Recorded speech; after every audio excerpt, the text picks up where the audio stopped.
escuchar a continuación son historias reales contadas por usuarios de Reddit. ¿Qué historia suena como una historia ficticia de terror, pero realmente sucedió?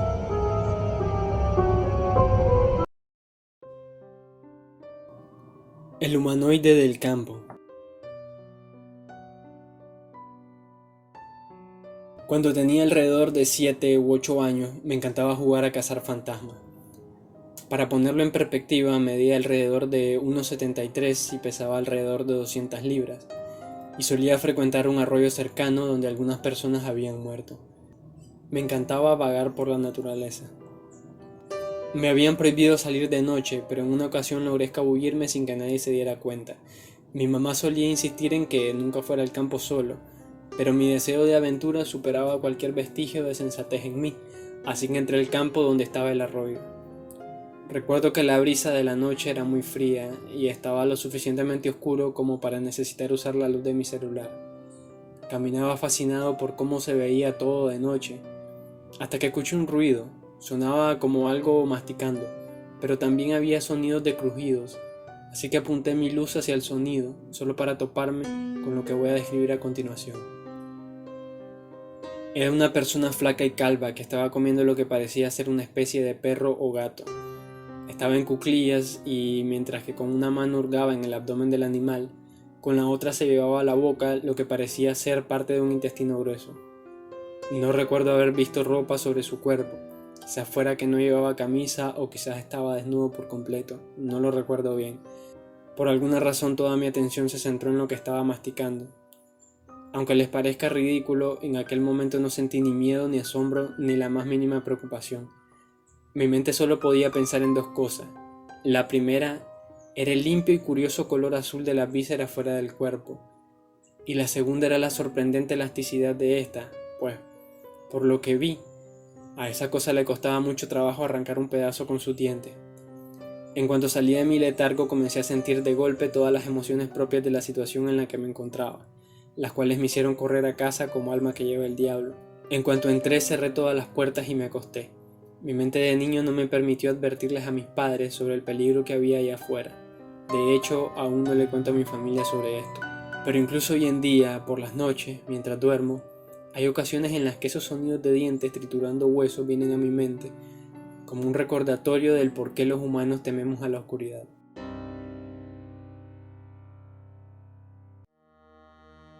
La niñera.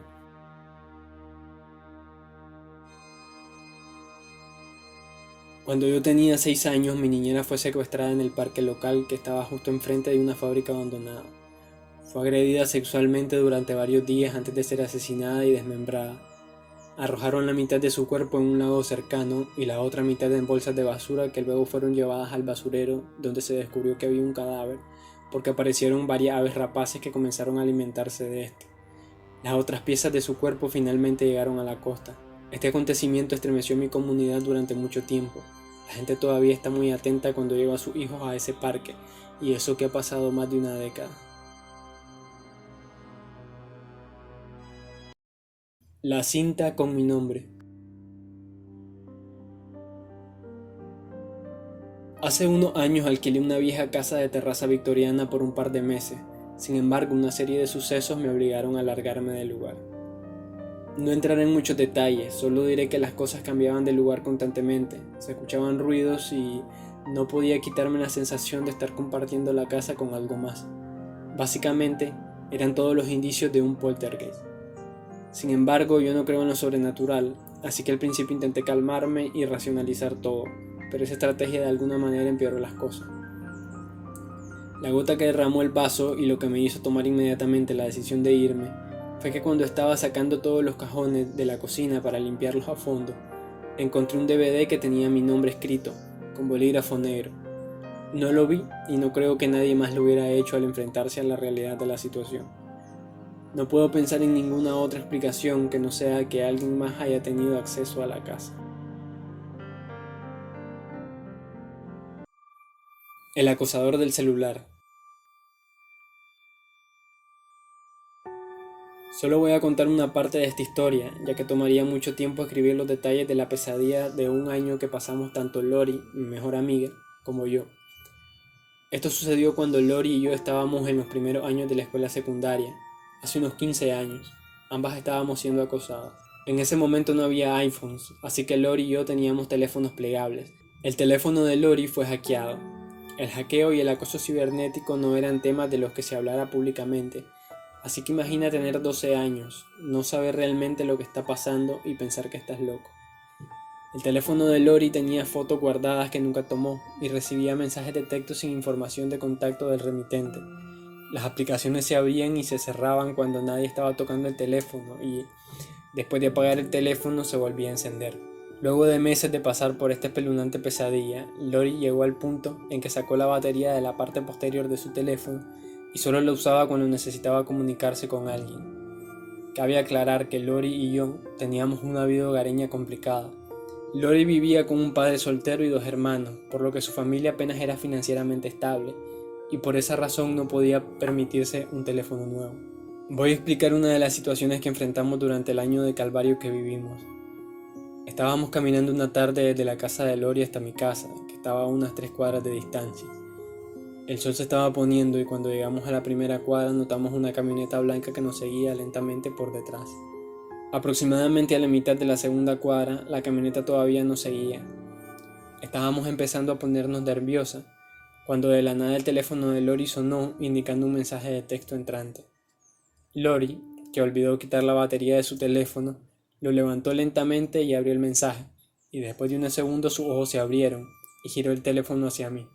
Un mensaje sin información de contacto decía: ¿por qué no me miras? No me ignores, puedo llevarlas a las 2. Horrorizada le digo a Lori que debemos alejarnos de la calle y correr detrás de las líneas de casa, porque hay patios traseros el resto del camino de regreso a mi casa. Una vez que llegamos a mi hogar, entramos por la puerta principal, la cerré de un portazo rápidamente y nos sentamos ahí, respirando con dificultad, mientras observábamos la calle a través de la ventana. Después de esperar lo que parecieron horas, no vimos ninguna señal de la furgoneta y nos calmamos un poco. Ahora al menos teníamos a mi hermana mayor, que era la única en casa en ese momento, en caso de que algo sucediera.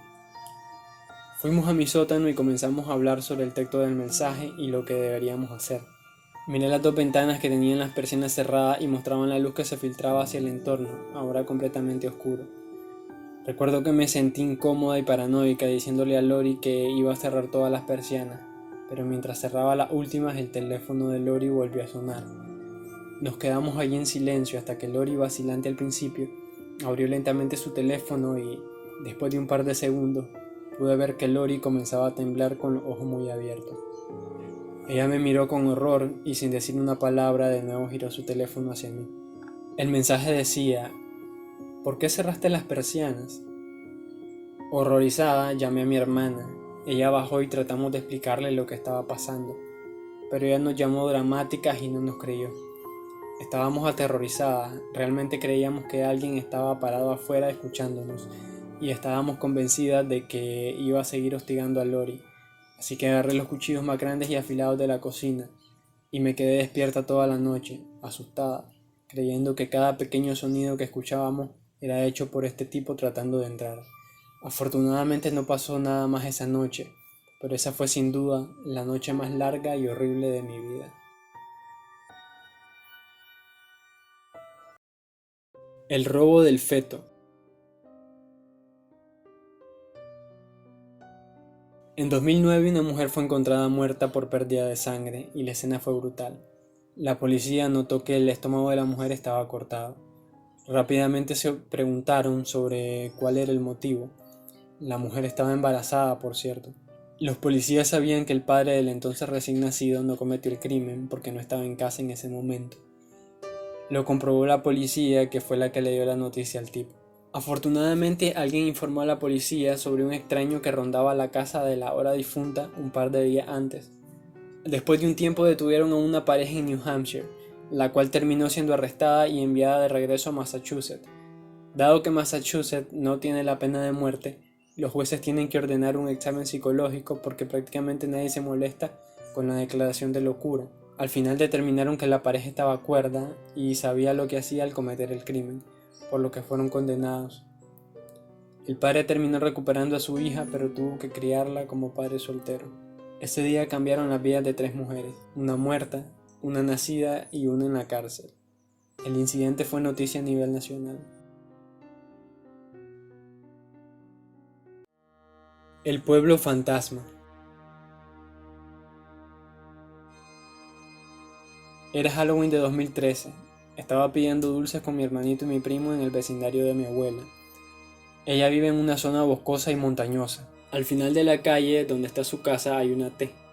Ve a la izquierda y sales del barrio. Ve a la derecha y sigues más adentro. Fuimos a la derecha. Estaba vacío, oscuro y nadie atendía a sus puertas. Todos los otros niños que habíamos visto ya no estaban. Después de la quinta puerta que no respondió, miré hacia el cielo. El viento aullaba, los árboles soplaban. Vi cuervos y tuve una sensación de inquietud, como si algo me estuviera observando. Mi hermano y mi primo probablemente sintieron lo mismo. Entonces fue cuando sucedió. Todo se detuvo, los árboles se congelaron, hasta el viento se detuvo. Fue como si el tiempo se congelara. Volvimos a mirar hacia la calle y vimos una sombra, una figura negra que parpadeaba en medio de la vía. Inmediatamente después escuchamos un grito, miramos hacia arriba y el vecindario comenzó a llenarse nuevamente.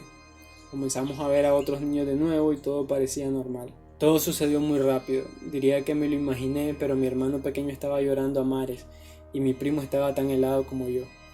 Volvimos con mis abuelos después de eso, habíamos terminado por la noche. 8 años después y aún lo recuerdo claro como el día.